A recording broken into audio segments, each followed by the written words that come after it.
El Tribunal Supremo de Estados Unidos tumba los aranceles impuestos por Donald Trump a más de un centenar de países al considerar que carecen de una base legal clara. Sin digerir siquiera el golpe, Trump amenazó con lo que califica de alternativas muy poderosas y un arancel global. Bienvenidos a esta nueva edición de DW Noticias. Soy Ana Plasencia en Berlín. La batalla arancelaria se redefine tras el fallo del Supremo de Estados Unidos que anula gran parte de los aranceles impulsados por el presidente Donald Trump.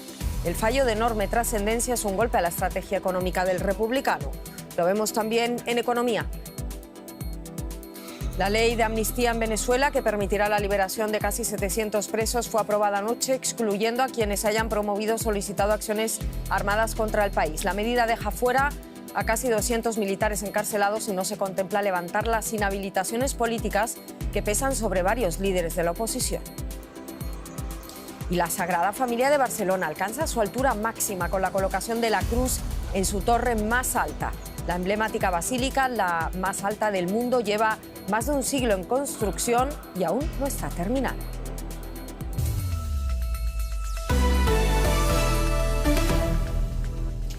La Corte Suprema de Estados Unidos tumba la política comercial de Donald Trump y declara inconstitucionales buena parte de sus aranceles. La reacción del presidente no se hizo esperar al anunciar un arancel global del 10%. Solo pocas horas después del fallo de la Corte Suprema, Trump hablaba de que va a utilizar otras alternativas poderosas, decía, para imponer aranceles a productos que entren a los Estados Unidos y acusó al Poder Judicial de estar bajo la influencia de intereses extranjeros. El presidente declaró estar profundamente decepcionado por el revés de la Corte Suprema, que le quita su herramienta para reconfigurar el orden mundial a base de amenazas de gravámenes comerciales. Bueno, ¿qué ha dicho exactamente el tribunal en su argumentación? José Díaz Briceño en Washington. Te saludamos, José. ¿Qué más nos puedes contar tú sobre ese fallo y sobre esa reacción inmediata de Donald Trump que no se hizo esperar? Así es, el presidente Donald Trump calificando con tonos graves a la mayoría de la Corte Suprema que votó en contra de su habilidad para colocar aranceles bajo la ley IEEPA de emergencia económica contra diversos países. El presidente Trump utilizó epítetos como perros falderos, tontos y antipatriotas para referirse a esos 6 jueces que votaron a favor de eliminar esta capacidad del presidente, pues aseguran estaría radicada en el Congreso realmente. Y sin embargo, el presidente Trump tuvo palabras aún más duras para esos 3 jueces conservadores que se unieron a los 3 jueces liberales para formar la mayoría de 6, asegurando que Amy Coney Barrett y Neil Gorsuch, 2 jueces en el Supremo que él mismo nominó en su anterior administración, pues deberían avergonzarse ante sus familias por la decisión que tomaron de invalidar estos aranceles. Y sin embargo, hay que decir, la mayor parte de los economistas conservadores aquí coinciden con la mayoría del Supremo que estos aranceles no estaban en la capacidad del presidente para implementarlos a través de la ley de emergencia económica. Desde luego, José, seguiremos hablando de las consecuencias políticas de todo lo que me estás contando y de la decisión hoy y de esa reacción de Donald Trump. Vamos a ver, no es la primera vez que el Supremo invalida una acción ejecutiva de Donald Trump. ¿Qué hace que esta decisión sea diferente? Si lo es, que creo que sí. Sí, ya se decía al inicio, es que no solo es un golpe contra el principal instrumento de política económica del presidente Trump, sino contra su herramienta de negociación diplomática para lograr todo tipo de objetivos. También un tema que lo hace diferente es el momento en el que llega esto, con la aprobación del presidente Trump yendo a la baja, así como con una economía que no despega, pero más importante, con un año electoral enfrente, la decisión de imponer aranceles de 10% en pues respuesta a este revés de la Corte es complicada porque colocaría al Congreso en una posición difícil en septiembre de este año para revalidar estos aranceles emergentes de 10%, justo un mes antes o 2 meses antes, perdón, de las elecciones de medio término al Congreso, donde el presidente se juega la mayoría en la Cámara y en el Senado. Muchísimas gracias por estas primeras reacciones, José Díaz Briceño. Un saludo hacia Washington. Seguiremos hablando. Y seguimos hablando de este tema en la economía con Rosa. Hoy y los próximos meses, me imagino, Ana. La disputa arancelaria entra en una nueva fase, sobre todo de incertidumbre comercial. El presidente Trump no ha tardado en anunciar un arancel global del 10% para sortear el fallo del Supremo. Durante el último año, Trump aplicó aranceles masivos a decenas de países que comercian con Estados Unidos. Por 6 votos contra 3, el alto tribunal dictaminó hoy que la ley no autoriza gravámenes generales. Además de motivos comerciales, Trump impuso aranceles especiales a socios como México, Canadá y China por flujos de drogas e inmigración.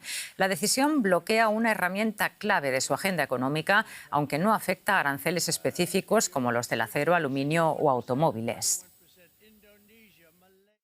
¿Qué significa este fallo del Supremo y qué consecuencias tendrá la respuesta de Trump? Lo analizamos ahora con nuestra compañera en Nueva York.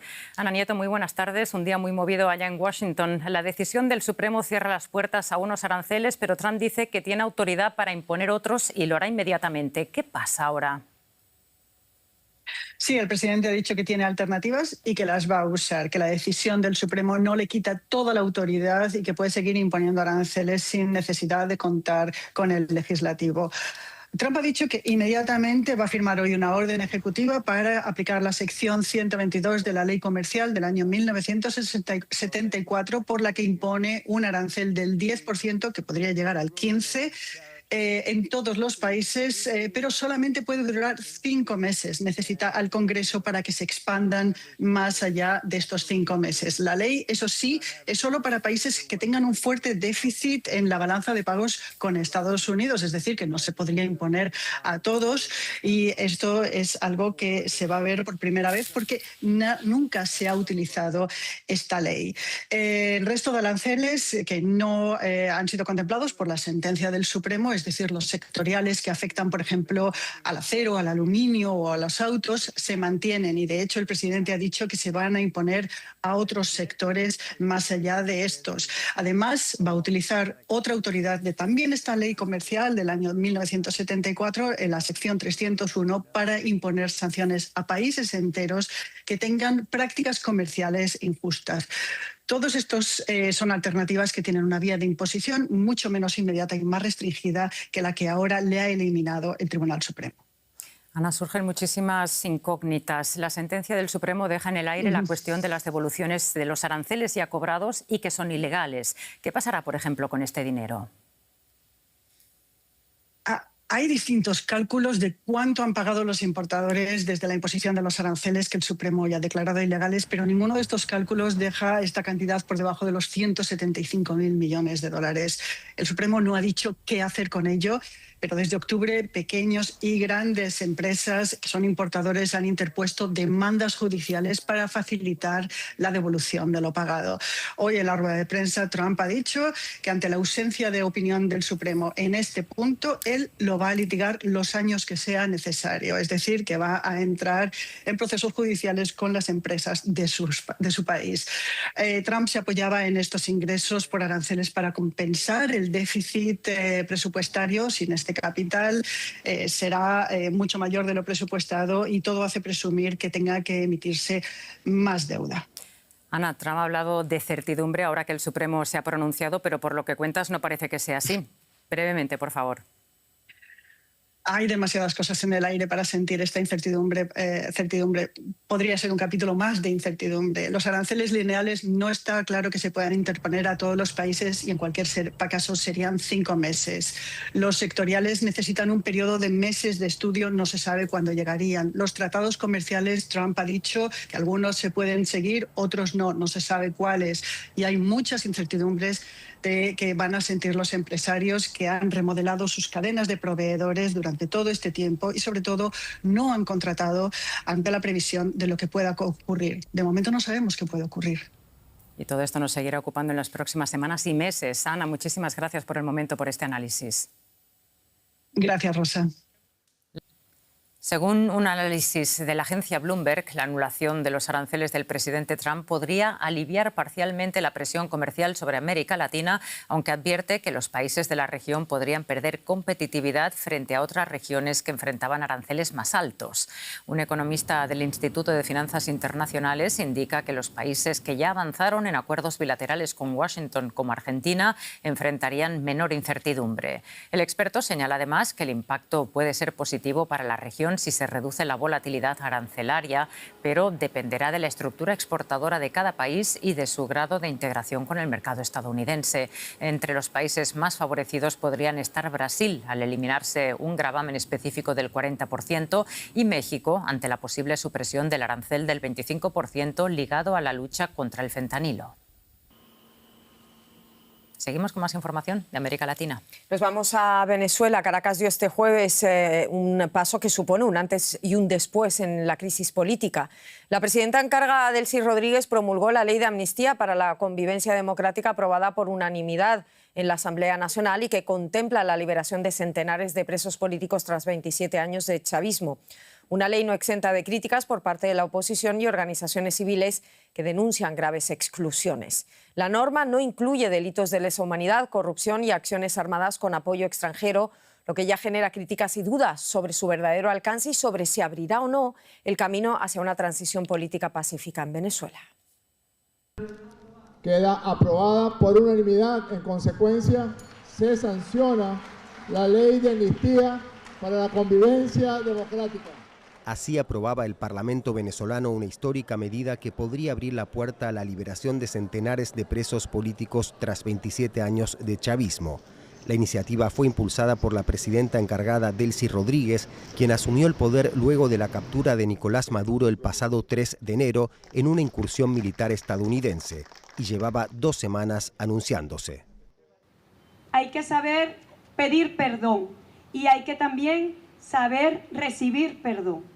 Y ese es el proceso que se abre con esta ley de amnistía. Pero la ley de amnistía también va más allá.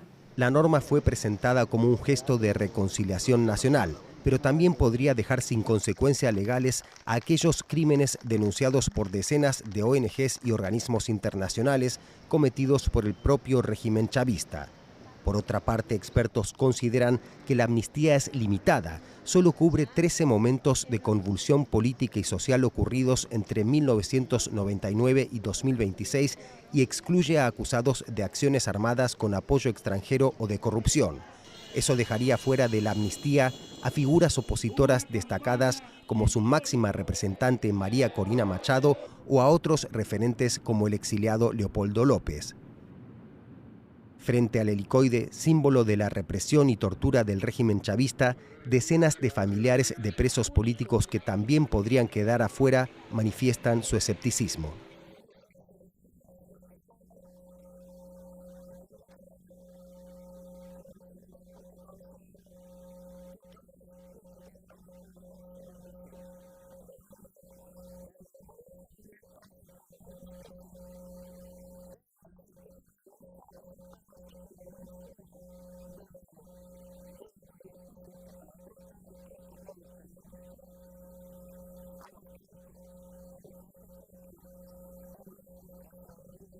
Desde enero, un primer proceso del gobierno encargado de Delcy Rodríguez permitió la excarcelación de 448 opositores, pero según la ONG Foro Penal, todavía quedan más de 600 en prisión. La ley, aprobada tras protestas y una huelga de hambre, forma parte de una agenda más amplia de apertura política y petrolera provocada por Estados Unidos, pero sigue sin dejar claro si allanará el camino hacia una verdadera transición política y, sobre todo, pacífica en Venezuela. Hoy se cumplen 7 años del asesinato del medioambientalista indígena mexicano Samir Flores, un crimen que simboliza una violencia estructural contra activistas y periodistas incómodos en el país. Esta semana comenzó en Morelos un juicio contra el único detenido por el asesinato. Compañeros de Samir denuncian irregularidades en el proceso y apuntan a la colusión entre crimen organizado y Estado para desconfiar del juicio. Los autores intelectuales se encuentran en la clase política de nuestro país. Este narcoestado que avanza, amenaza la vida y se ensaña contra quienes levantan la voz. Como paso inicial... En la madrugada del 20 de febrero de 2019, Samantha César salió de su casa tras oír disparos. Acababan de asesinar a su vecino y compañero Samir Flores Soberane en Amisilgo, estado de Morelos. Samir era uno de los opositores más visibles al proyecto Integral Morelos, una mega obra energética gubernamental de termoeléctricas y un gasoducto en el centro del país. 7 años más tarde, entre protestas de familiares y compañeras, ha comenzado en Morelos el juicio contra el único acusado como autor material del homicidio de este comunicador comunitario y defensor ambiental indígena. Simplemente el contexto en la comunidad cambió muchísimo después del asesinato de Samir. El crimen organizado tomó el control de la comunidad hasta ahora que yo también he tenido que salir de la comunidad. Pareciera que hay una negación en saber quién mandó a matar a Samir. Sabemos que quién disparó el gatillo, pero también queremos saber, y creo que es mucho más importante, saber también quién lo mandó a matar.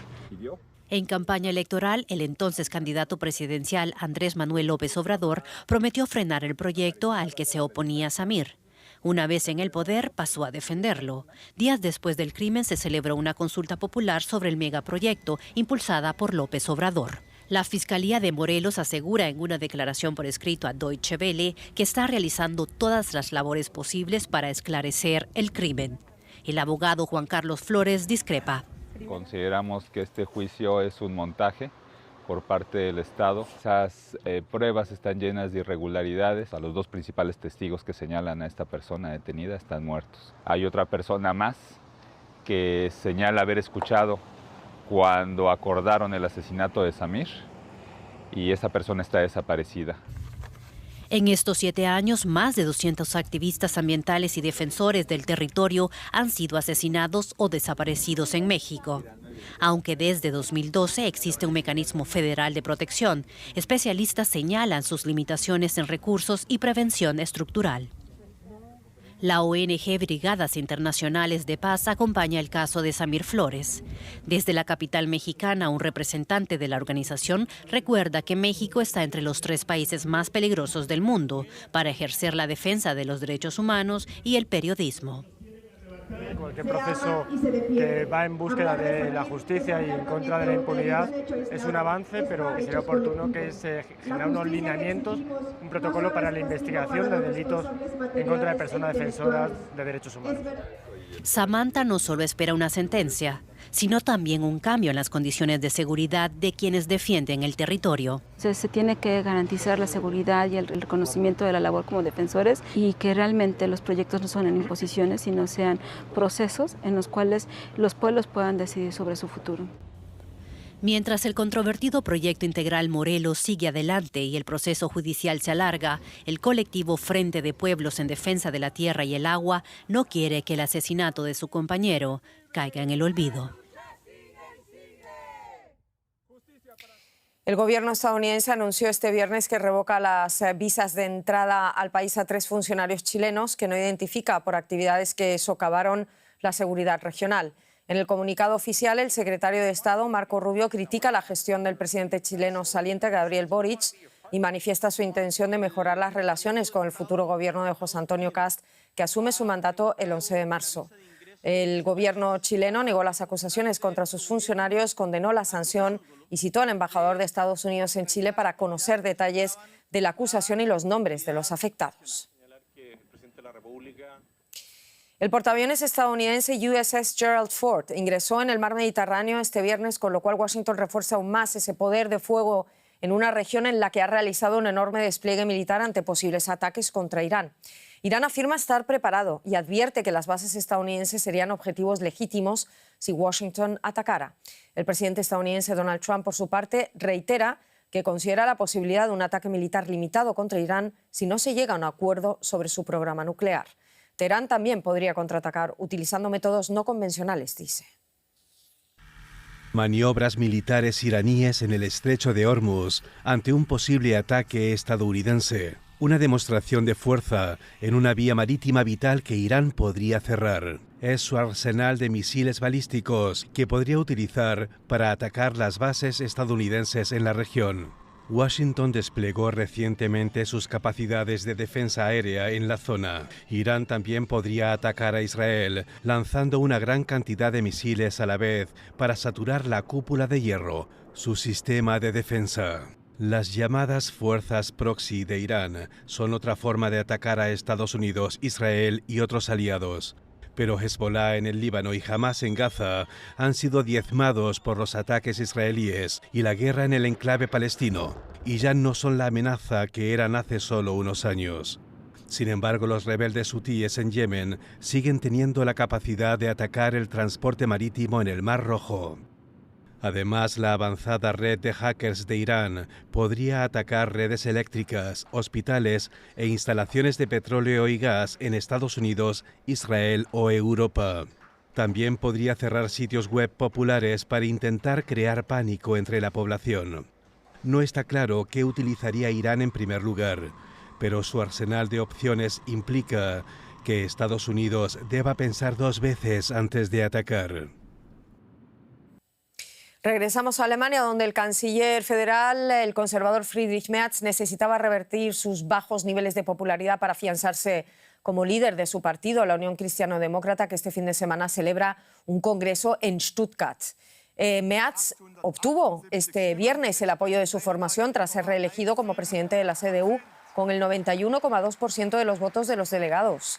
Una encuesta reciente realizada para el diario alemán Bild, sin embargo, asegura que el índice de aprobación de Merz como jefe de gobierno alcanza apenas el 22% entre la población alemana, 13 puntos por debajo de su predecesor, el socialdemócrata Olaf Scholz. Nuestra analista política Úrsula Moreno siguió la votación, siguió el Congreso para nosotros. Úrsula, el canciller Merz intentó infundir optimismo, pero también fue realista apelando a colaborar con Estados Unidos. ¿Cómo valoras esas declaraciones, ese discurso y sobre todo el apoyo que acaba de recibir en el Congreso? Hola Ana, pues sí, Friedrich Merz, como gran parte de su generación en Alemania Occidental, que creció en Alemania Occidental, realmente valora enormemente la amistad transatlántica. Y hemos visto en ese discurso como hoy realmente le dolía expresar que si bien Alemania y Europa sigue tendiéndole la mano a las personas que viven en Estados Unidos, cada vez se torna más difícil cooperar con la administración que hay ahora mismo en la Casa Blanca. Por eso apeló a la necesidad de una mayor soberanía europea, tanto en materia tecnológica y digital como militar y económica, para evitar ser tan vulnerables, por ejemplo, en temas de aranceles. Dijo textualmente: queremos ser libres, queremos ser fuertes en este nuevo orden mundial, sobre todo con nuestros amigos en Europa. Dijo textualmente Merz, claramente un llamado a mayor soberanía europea. Y con respecto al apoyo, un 91,2% es más que lo que obtuvo hace 2 años, que fue un 89,9%. Es decir, se puede considerar realmente pues un espaldarazo por parte del partido. Un apoyo bastante claro, también lo diría yo. Vamos a ver, quiero destacar una cosa. La ex canciller Angela Merkel, la veíamos en las imágenes, su eterna rival, hay que remarcar, apareció en el Congreso. ¿A qué vino? ¿Apoyar a Merz? Desde luego, la reaparición política, podría decirse, de Angela Merkel ha despertado mucha expectación. ¿Y a qué vino? Pues si preguntas a unos te dirán que viene a darle un guiño precisamente al sector más moderado y centrista dentro del partido, que es el que ella ha representado durante 16 años siendo canciller y 18 como presidenta del partido. Otros dirán que ha venido precisamente a normalizar relaciones con Friedrich Merz, a mostrar que juntos cierran filas en momentos muy volátiles ahora mismo en Alemania y precisamente por esos bajos índices de popularidad. En cualquier caso, recibió una fuerte ovación cuando entró y dijo Merz que era la invitada de honor del Congreso. Vamos a centrarnos un poco más en cómo se explica, Úrsula, esa bajísima popularidad de Friedrich Merz. ¿Crees que ha logrado revertirla con este discurso? No sé si con el discurso, pero desde luego hemos visto que ha obtenido ese 91,2% de los apoyos. Yo creo que de aquí quería salir desde luego un mensaje de unidad. ¿Por qué? Porque tiene mucha presión dentro del partido, tanto del sector más joven como del sector más conservador y tradicional, que esperaba que Meads cumpliera con todas las promesas que hizo durante la campaña electoral y le está costando hacerlo porque tiene que consensuarlo todo con los socialdemócratas. Además, tenemos 2 elecciones regionales realmente a la vuelta de la esquina en Baden-Württemberg, por eso se celebra precisamente el congreso del partido ahí, y luego en Renania-Palatinado. Y de aquí lo que quiere salir es sobre todo un mensaje de unidad. Veremos en qué se refleja también la popularidad después. Importante congreso y apoyo que recibe Friedrich Merz en Stuttgart. Nos lo cuenta Úrsula Moreno. Mil gracias, Úrsula. Feliz fin de semana. Un periodista de nuestro canal, Deutsche Welle, fue detenido en Turquía. Alican Uludak, corresponsal del servicio turco, cubre desde hace años casos de corrupción en el país. Las autoridades registraron su vivienda y confiscaron equipos informáticos. Entre los cargos que se le imputan figuran la difusión de información falsa y haber insultado al presidente Recep Tayyip Erdogan. Las acusaciones se basan en antiguas publicaciones en redes sociales críticas con el gobierno turco. El gobierno alemán ha expresado su preocupación por la detención de Uludak. Nos acercamos ahora a Barcelona para hablarles de un hito en la construcción del monumento más famoso de la ciudad española. La Basílica de la Sagrada Familia alcanzó hoy su altura máxima de 172,5 metros tras colocarse la parte superior de la cruz en su torre central. La edificación es ya la iglesia más alta del mundo. Su construcción comenzó en 1882 y aún no tiene fecha de finalización. La Sagrada Familia de Barcelona ha alcanzado por fin su altura definitiva, después de más de 140 años desde que se inició su construcción. Con la cuidadosa instalación de esta cruz blanca de 17 metros, se ha convertido en el edificio más alto de Barcelona, con 172 metros y medio de altura. Con la colocación del brazo superior hemos terminado el exterior de las torres. La Torre de Jesús es la más alta de un conjunto de 18 torres concebidas originalmente por el arquitecto Antoni Gaudí. Gaudí trabajó en la basílica desde 1882 hasta su muerte en 1926. Desde entonces la construcción continúa para hacer realidad su visión. Lo que tenemos es lo que él quería, un edificio lo suficientemente alto para que un ángel pueda sentarse en la cruz arriba del todo. Los ángeles necesitan descansar, no pueden volar eternamente, sin pausa. En las últimas décadas, la basílica se ha convertido en uno de los monumentos más visitados de Europa, pero aún no está terminada. Este año se espera culminar la estructura principal, pero las obras de las fachadas y el interior de la iglesia aún tardarán. Se prevé que el proyecto se complete finalmente dentro de aproximadamente una década. Un bebé mono abandonado se convirtió en la gran atracción de un zoológico en las afueras de Tokio al viralizarse imágenes en las que se le ve arrastrando un orangután de peluche. Punch es un monito de 6 meses abandonado por su mamá. Los cuidadores del zoológico buscaban minimizar los efectos del abandono y ahora él se volvió inseparable, como ven, del muñeco de peluche. El personal del zoológico quiere reintegrarlo en su manada de monos y espera que cuando eso ocurra el monito ya no necesite a su peluche. Qué penita. Gracias por estar ahí en nombre de todo el equipo. Feliz fin de semana.